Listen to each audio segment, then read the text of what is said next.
Hello guys, welcome back to my channel.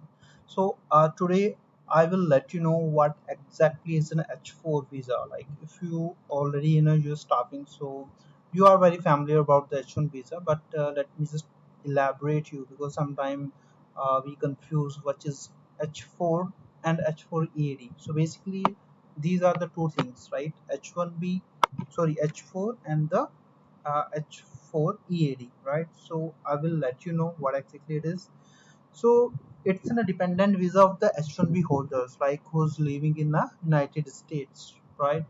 So H1B is in a work visa in the United States, and if it is eligible for those who is the spouse of the H1B, right, and who is unmarried child under 21.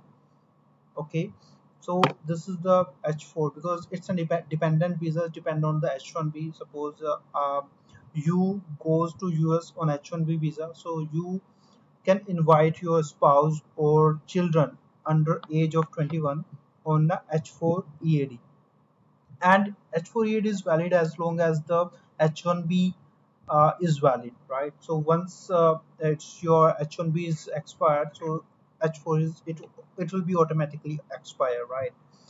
And H4 EAD cannot work, right? Sorry, H4 cannot work. You have to separate apply for the EAD. EAD is an employment authorization documents, right? So uh, let's know about that what exactly it is. So default work restriction, you cannot work. Like if you came on a US H4 visa, so you cannot work, right? So you have to apply for EAD, right? So EAD basically is an employment authorization document. I already uploaded you. So you can, after getting your EAD, you can legally work in a US, right, for any company. But if you're on H4, you can just study there, right? So and you can just leave there, right? You cannot work. Okay, and if we can define who's eligible and how you can get, right. So these are the steps, right. Definition I already told you. It is the spouse visa or dependent visa of the H1B, right, who's legally working in the US. And EAD basically is an employment authorization document. You have to just apply for that if you're on H1B, right. Who's eligible, the spouse of H1B holder who has an approved I-140 or an AC21 extension are eligible to apply for the H4 EAD.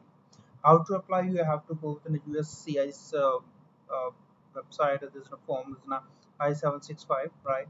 And there's a supporting document. Supporting documents in the sense your SSN or your passport, like DL, right? These kind of supporting documents you have to submit there, and the H1B approval, like your of your spouse, right? So and the I-140 approval notice, right? These supporting documents you need. And work authorization scope is an H4 EAD holder can work for any employer, right? He's in a depend in like once it will get the EAD, it will be an independent visa, right? Independent in the sense to work, right? So you can do W2, either corp to corp if you have your own corporation or the employer, but you can do W2 as well, right? You can start your business, right? So you don't need the sponsorship basically.